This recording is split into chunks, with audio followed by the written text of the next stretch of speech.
Hello, everyone, and welcome to June's Growth Accelerator from Incendium Strategies. I am Kristen, and I'm here doing all things marketing and strategy at Incendium. And I'm joined today by co founder and CEO Nate Houghton, who has made Incendium a remote first and a remote only workplace from day one. And I can personally attest that I've had many remote jobs over the years, starting back many decades ago, I'll say, when my mom thought that working online was a scam. So we've obviously come a long way in the 20 years since then, especially since COVID, with more remote work, flexible work, and different arrangements.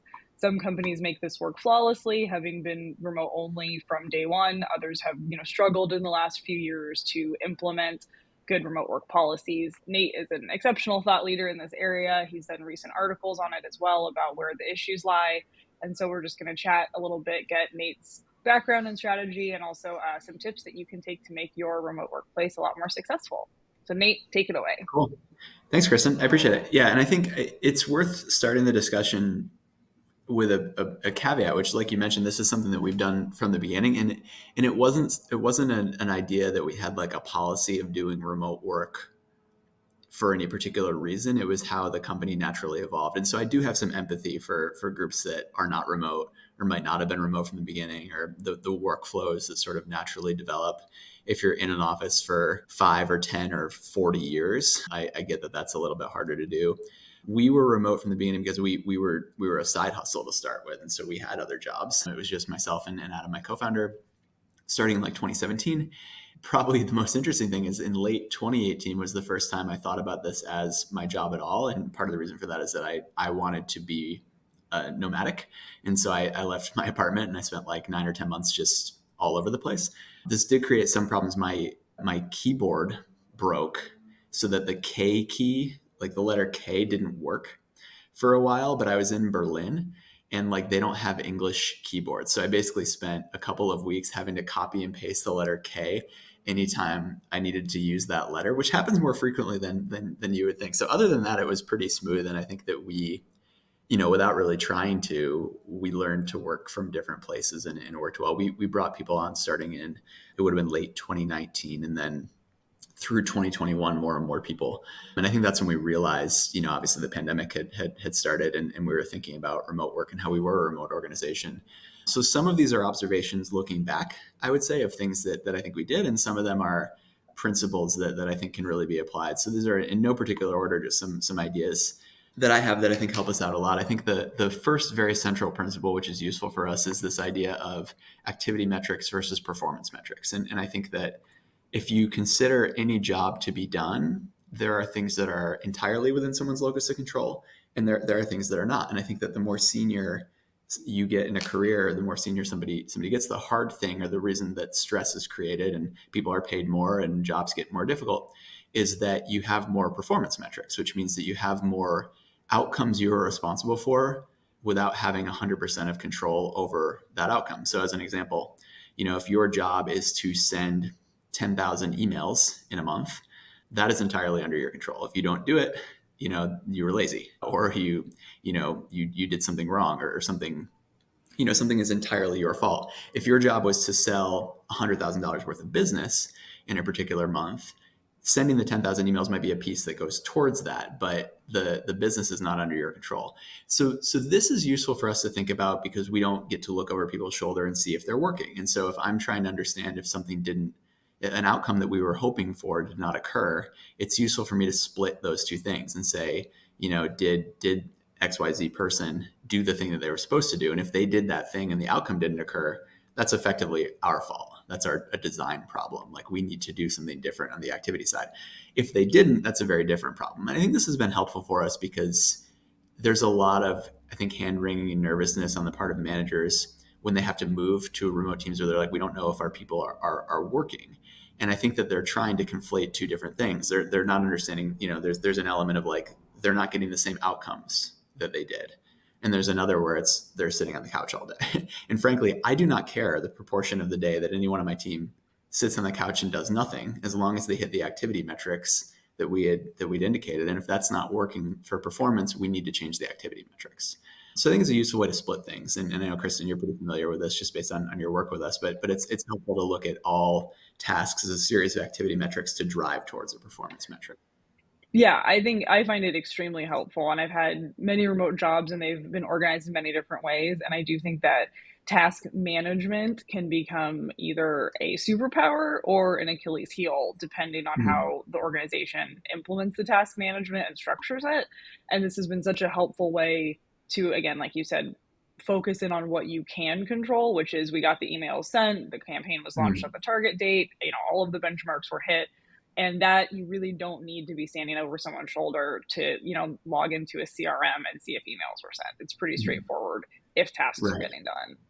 Yeah, and there are quality issues, right? Like there's Mm-hmm. an element of like whether the work was done a particular way, but I think all of those, if you take the right microscope to it, are broken down into activity metrics, and ultimately like that's a much more useful way to assess value than charging per hour or having Right. people clock in or clock out or watching them work or whatever the case may be. So that's always been really helpful for me, and I think that I would also just say when something goes wrong, things go wrong all the time. Like it's every day. It's useful first to step back and say, did we do the things that we expected to do to lead to this, and a different outcome occurred, or did somebody drop the ball? And I think that I find that people drop the ball less when they understand that that's how we're looking at things. Great point. The other thing about that is that it gives you a much bigger target for hiring, right? And I think that this is a bit of an offshoot of this idea because, you know, there are bad hires. We've all made bad hires. And I think that there are certain instances where someone is just not a good fit for a job. But I do find that if you have like a general sense of ability and competence and you put activity metrics in front of that person, those things will or will not get done and you can measure it. And I think that's a lot easier than like, yeah, this person doesn't have it. Now, that gets a lot harder the more senior the role is because my job, for instance, is mostly performance metrics and I have very little control over the things that I am responsible for. And that's much more difficult, but all of it can be broken down and delegated appropriately. So activity metrics and performance metrics are the underlying basis on which we work. Another point here, this is just something that I think about a lot, is I think I probably would struggle in an in-person workplace in some ways because there's drama that occurs whenever humans are together, and I don't think it's anyone's fault. And I don't think that No, that I don't never think that people. happens. I don't think people are like messing up. I just think we're emotional creatures, and one of the Right. nice things about the workplace is like there's a little button in the top right corner for me that says end stream, and if I feel like it I can just click that button and none of you can get to me. Like Right. it would take you a very long time to actually track me down. so Only uh, so about I, 5 hours, so I could I for could you find like you by 5 hours, end and of I know May. Yeah. exactly how long it is for. Yeah, so I think ultimately it's like it's useful to be able to there's disadvantages. I understand. Like there's Yeah. an element of like human connection. We do like to come together, as you know, and we do have some in-person meetings that sort of feed through our remote work, and that's important to get to know each other. And there's a lot of value in that. But I think seeing people every day, and I have worked in offices before, right? I'm older. Like you do have a different type of a relationship that occurs, and ultimately, I think that not having to see the same people every day and being able to click the button, leave, and like go over and get some coffee or whatever, like actually can be really nice, especially in very stressful roles. And frankly, especially with clients, right? I think like client work can in its nature be very, very stressful, and it's useful to be able to not be able to take that out on someone else on your team just because they're not physically there. So I actually think we embrace that and we try to steer into it. And I think it's really useful to think about the positives as well as the negatives of not seeing someone every day. So We that's one do. thing. I think one of the things that sets Incendium apart in terms of its collaborative culture is this is a highly collaborative remote team.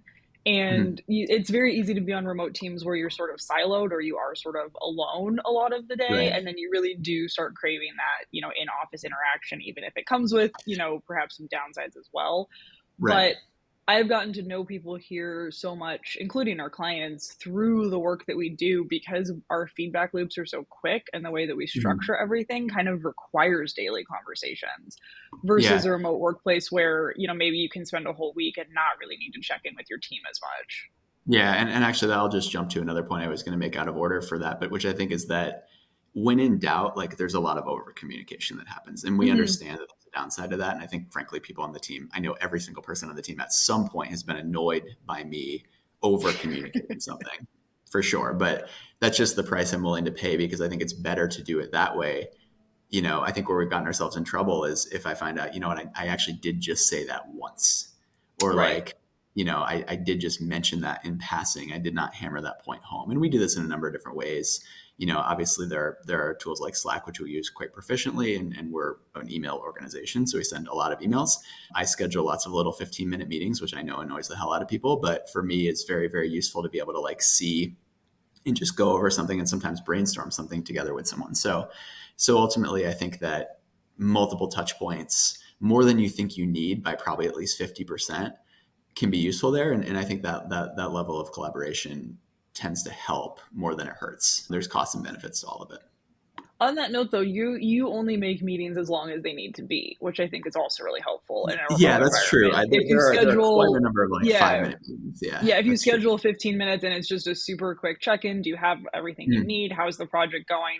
Okay, great. mm, There isn't, and again, this is different types of people and personalities, but there isn't this expectation that you just need to sit in the meeting because it was scheduled. We understand that right. that's just a function of how we communicate remotely, is to Mm. have more shorter meetings. Yeah, and some people probably see this as like a little brusque, right? I think it's like it's a little sharp elbowed for sure, but I also respect people's time in that way, and I think like if we can get through Hmm. it very fast, we do. And there is value. I mean, the one of the things that we miss about being in an office is body language and like seeing if someone is like you can see if someone is confused. It's easy to see. Like and so if you're sitting there and you're actually explaining something, it's very obvious whether or not they're actually getting it. And when they're not, you're saying like, this is on me. I'm not communicating this well enough. I think that's much more useful in one of those calls. So a couple more things on just like management of this. I had a business school professor who said, if you want a friend, get a dog, which I think is like, it's a little harsh for sure. But as much as I guess I'll put it this way. I don't like ipso facto care if anyone on the team likes me. It is not my job to care about that. And I think that a lot of times people have such a desire to be liked that it can get in the way of them actually doing their jobs. I think that if I'm fair and I communicate well and I'm, present for people and I work hard for them, that's the relationship that we have. I don't have friends on the team. That's not why I have the team. And I think because of that, they probably like me to a higher propensity more than if I was like trying to be liked all the time. So I think an element I do sometimes get myself in trouble where I'll be like, oh, I don't know if I like, they might be mad at me or like they might be annoyed by this. And ultimately, like I think it's important to remember that there's a job to do and it's not your job to make friends with the people who are working for you. And if you can keep that in mind, it's probably going to be a better relationship. You can't over try on that. We're here for a reason. So I do I believe always that kind pretty. of draw a line between like and respect in the sense that Sure, you exactly. might Yeah. not really have much in common with someone. Like you might not necessarily like the same movies, want to do the same No. activities outside of work. But if they're honest, if they're trustworthy, if they're treating you with Mhm. respect, it's fairly easy to respect that person. And then you can kind of, and again, without the in person culture, I think naturally that's easier to foster almost because it's not Right. so driven by like the getting to know and the Yeah. more like friend type Sure. interaction that often happens in person. That's right. I think people are like, I don't have work friends, and they feel like they should have. And work friends are cool. That's fine. But I think that if you accept that that's not going to occur, and you kind of boil it down to what it really should be. This is not to say, by the way, that you should be kind, you should be nice. Like that's just like general human decency. But I think there's a difference in the level of like how you should interact with someone and the way what the expectations of the relationship are. I think that's really useful. That said, one trick that I really enjoy is, as you grow a team, and I think this is especially true with the remote teams, although I have seen in-person organizations for decades do this really well. In the military, there's this idea of the NCO, the non-commissioned officer. So generally, officers, for the most part, will come from like the military academies, and they'll just sort of be parachuted in, and all of a sudden they're in charge of a big group of people. Non-commissioned officers were, privates in the army or whatever, and they worked their way up to be non-commissioned officers. They're often said to be the backbone of the military. And I think it's an interesting role because I've learned there are definitely things that people on the team don't want to bring to me. And I can't really blame them. I think that no matter how kind I try to be, like I ultimately make a decision about whether they continue to work here, right? And I think like that's very intimidating, or it can be. So having other people for them to go to having an NCO at different levels, I think is often very, very helpful. And I think if you have an organization like ours, is 8 or 10 people, maybe 12 or 15 people even, one designated person for complaints or issues that isn't the CEO of the company is a really, really valuable investment to make. And probably more than that if your organization gets bigger. I think especially for a remote team. I have seen this done in in-person organizations, but I think without the touch points and connection, it's useful to make it a little bit more explicit. So that's one thing that we've done that's been helpful, I think, as a remote organization as well. Chief Complaint Officer. That's Chief the Complaint Officer. Yeah, I think it's like title. this is a place where you can complain. It's a useful thing to do. And then finally, I want to talk a little bit about just feedback, and I think I'm a believer in public praise, private criticism. I think ultimately that's I should say I was going to say that's pretty common, but I'm always surprised by how often that gets broken. Like I think there is a lot of times where there's criticism is done in public, and I don't necessarily see a reason for that for the most part. And praise can be done in private as well, but I think doing it in front of everyone is useful. We have a specific mechanism that we use to praise each other, which we do on Slack, which I've written about before, and I think is a nice hack.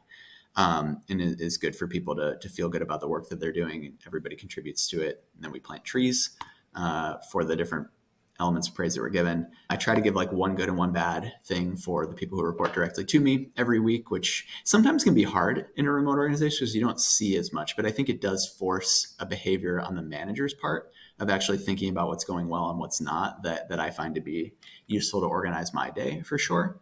And then the I other will thing say, is oh, sorry, I just yeah, want to jump in on that. I will say when I've written those, it does force you to ask yourself questions of, do I have enough visibility into, sure. what my team is doing remotely? Because if you're struggling to come up with feedback week after week, then, that can also be a clue that maybe you need to dive a little bit deeper into some projects or to what's really going on. So I love Exactly. that feedback Yeah. loop. I think it's super valuable. Yeah.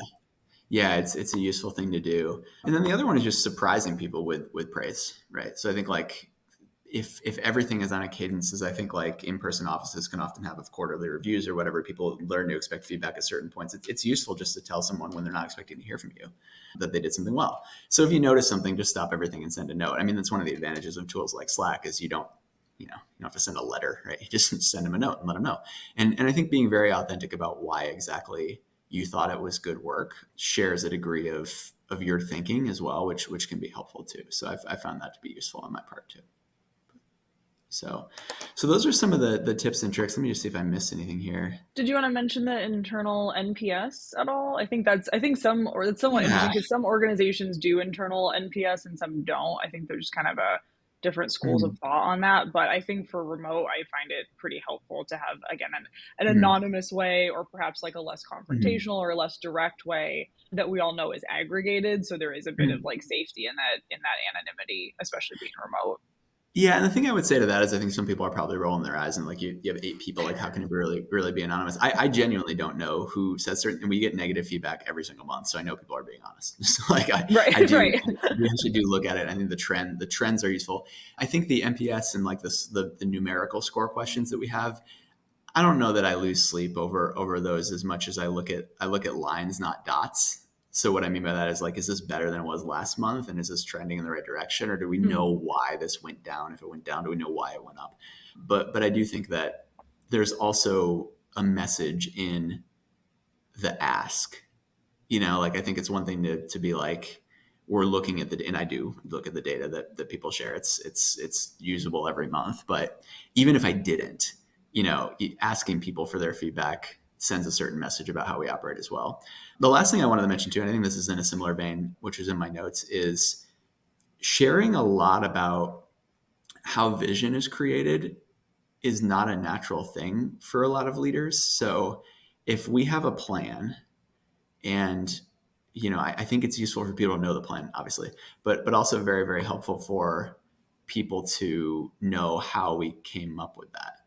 And I think and that also makes it really easy to change without scaring people. I think it's one thing if it's like, hey, this is the North Star that we're going towards, and then 6 months later we're going in this direction. But if you're able to share like, hey, these are the assumptions that I used to create this picture, this is my level of certainty about them. It might be low in a lot of cases. And then a few months later you come back and you say, I was wrong about this, which by the way, as you remember, was a possibility that I had entertained. And we're going to change in this direction for that reason. I think people appreciate that. I don't think it takes away the sting of things going poorly when they go poorly, or I don't think it makes it any better when they're going well. But I do think that it helps make it clear that this is a conscious pattern, and there's not just an idea of like, hey, Nate added this idea on a Saturday, and now this is what our company does. So I think it's useful to share the workings of how that actually comes into play. I found that to be really useful. It's super useful, and I think especially in smaller orgs or early stage orgs or SaaS startups, which I've spent, most of my career in, there is always a lot of change and a lot of reacting to the market. And Right. sometimes it easily can feel like leadership decisions are because someone heard on over the weekend that something was cool, so let's try it, versus, this is a continued strategy that we're building on, but here's Yeah, why we need and to by the way, now that make an might adjustment. be okay, right? Like I think some startups actually that's fine as long as you're clear that like this is why I'm doing this, and you're gonna have Right. to trust me. I'm like that's okay, but I think if you're trying to present something as a data driven decision when it wasn't, Right. Right. that's Right. where people get upset. I think if it's like, hey, I spent all kinds of time on this, and this is what we're gonna do, but sometimes it's like, hey, this is really tough out there right now. And for that reason, we need to make this change. And by the way, we need to do it really fast because that's what we're optimizing for. So another way of describing that maybe is that when you share a plan, I think it's useful to share the downsides of that plan too. So it's one thing to say like we think this is right for these reasons. Here's what we're missing deliberately because you can't have it all, especially as a startup. Like you can't do all of these things. These are the things that we're going to optimize for. Or this is how we're going to measure success. And when it changes, and by the way, I found this to be one of the hardest things to remember. I actually have a note in Notion for myself that I look at every day just to be like, do I need to remind people of any of the changes? Has it shifted enough that I need to do that? Because it is really, your scope is different. Like you're looking over years, whereas other people are looking over days and weeks. And so it is really possible for people to feel stuck before you do. So the empathy around that is very, very hard to maintain. So I think a lot about scope as well. Absolutely. Sure. Cool. So do you have any questions? Anything I didn't cover? I'm curious, like, and actually, Kristen, your perspective would be interesting on this too, having worked with us as a client Mm. and then joining the team. I'm curious, like, what elements of this were evident when you were a client versus what pieces you didn't really know until you joined. I think that would be interesting as well. Yeah, I think the strong team culture and camaraderie was always evident as a client. Really, again, really quick feedback loops, super professional, friendly. Anybody, I remember there were times where we had our weekly meeting scheduled, and maybe you and Anthony were out, and so Jack needed to cover, and there was a new person Mm-hmm. I'd never worked with before, but that making sure everyone on the team is super up to date on what the client status is and what they're working on. I never felt any bit of like seamlessness, and now Mm-hmm. being in the back of the house and seeing how it works, that makes total sense because Mm-hmm. the communication's there, the project management's there, the feedback loops are there, and we all do share and talk about all of our clients, whether we're actively working on it or not. I think that is some of the like best idea in the room, not counting out anyone for maybe not having the same background or same experience, still wanting to get Mm-hmm. ideas from everyone on the team. I think that we do a fantastic job of that here, and you do a good job too of looking at people's strengths and identifying where that can fit, even if maybe they're not coming with like specific experience in something, but getting Mm-hmm. those good ideas out. Honestly, the behind the scenes and the the audience seats are not that much different. It's like it is pretty much what you see is what you get. And I actually was gonna I Yeah. was gonna throw you our all team question of cash and our values, but I think Oh that yeah. those really do encapsulate, I think, a lot of Incendium. So our values. So we have courage, action, simplicity, honesty. One thing I'll say about these, just I mean, have company values isn't necessarily a very useful thing to share on the stream, I think. But Right. but but one thing that's maybe a little counterintuitive is we didn't have those right away. I actually think that they came organically. Yeah. And it was really probably the middle of last year. And so I actually think that's one thing that nobody ever told me is you probably, when you start, like you shouldn't, because you're going to be wrong about them. But I think over time, it's going to be evident the way that people work. And they're just nice shorthand for people because I can't make every decision, or I shouldn't be. Ideally, I'm not making very many of them at all at certain levels. And so if we have people when they feel a little lost and it's a coin flip kind of decision and they can choose one or the other based on a value, I think that's part of the usefulness there. There's also a cultural element. I think that, it creates a way of being, like a way of existing in the world, like any sort of affinity group or club might. And I'm not a big proponent of like, oh, our company's a family, and like, no, we all have families. Families are different. That's not why we're here. But I do think that from a cultural perspective, understanding the way that we see the world and the way that we think about things, I think everybody in the company would be familiar with the activity metrics versus performance metrics. And I think that anybody could probably get walked up to on the street and asked what Incendium's values are, and they'd come up with cash. And so I think if there's an element of that does tie things together. I think it's important to note too, there are challenges as this scales, and I do recognize that there are pieces of what we do that are optimized for the size of organization that we are. And there are kind of two ways through that. One is you try to scale with the values. And I think a lot of companies have done this, and some more successfully than others, but it does get diluted to some extent, Hmm. whether a little bit or a lot. The other is you could actually say, if this is a really important piece of how we exist in the world, this is how big we're going to be. And this Right. is how we're going to get work done. And I tend to lean a little bit more towards that camp. I'd rather have like a kind of a special forces team than an army. And so I think that's another decision to make. Fortunately, typically these all don't have to be made at once. And I think if you're kind of paying attention to these things and marrying your gut instincts with some data, you end up in a pretty good spot.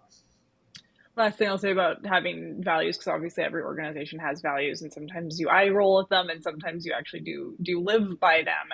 I think Mm. another reason that is important in remote teams, especially with one with such a degree of like trust and flexibility, where you truly can do your work asynchronously. You can, perhaps if you need, if you in my case, if you're maybe more of a night owl and want to be working Mm. online when maybe other people aren't, you do have those as a decision basis, right? Like you do understand the focus. You don't need someone to hold your hand to tell you that to take an action is better than to not take an action, or to Mhm. make that action simpler is better than to make it more complicated. And so it really Mhm. does provide just a good framework when oftentimes you are working, solo and also at, off hours or perhaps traveling and, not in as close of connection with your team. Well, the other thing about them that I think is probably important, we should have said this up front. I, and this is more about values than any, which I think are more important for remote teams, but are important for every company, is they have downsides. So like Mm-hmm. they're not universal wins. Like courage has a downside. You get burned a lot if you're courageous. You fail a lot. Action has a downside. You can be overactive. You can do things too quickly. Simplicity, like some things are complicated, and we have trouble with those. And then if you're honest about everything with every client ever, people are not always happy with you. So I think ultimately like making decisions with the values is what you should be doing. It's not possible to have opposite values. I think that Mm-hmm. ends up tying people in knots, and those are where they're sort of eye rolly. But these are actually a decision matrix to look one way or another, and especially when you have someone sitting in a different place and they can't turn around and ask you something if they're not Right. sure. It's useful to know like, okay, you were honest and that burned you. That's going to be okay with us, or it should be, if we're doing our job right, versus hey, you actually did something that was the opposite of the way that we want to operate and it didn't work. So knowing that you're safe on one side of the fence or the other is one of the things that I think we try to do with those, which is useful. Absolutely. Yeah, very cool. Well, if any other questions, I think that's all the material I had, but happy to stick around if anyone has anything, or if you do, Kristen. No, I think that was a fantastic overview. And if you have not read Nate's great clickbaity title, article, and adage that remote work isn't the problem, lazy managers are, that Their is title, not mine. Yeah, so it's useful. still a good Um, one. But I think that nicely does encapsulate that as work shifts, there will need to be fundamental changes in structure to accommodate different types of work, and there are better and worse ways to do that. And thankfully, a lot of smart people have figured that out and are figuring that out. So Very we're cool. in good shape. All right. Thanks, Kristen. Thanks, everyone. I appreciate it. Feel free to reach out. I'll post the article as well so people have it. All right.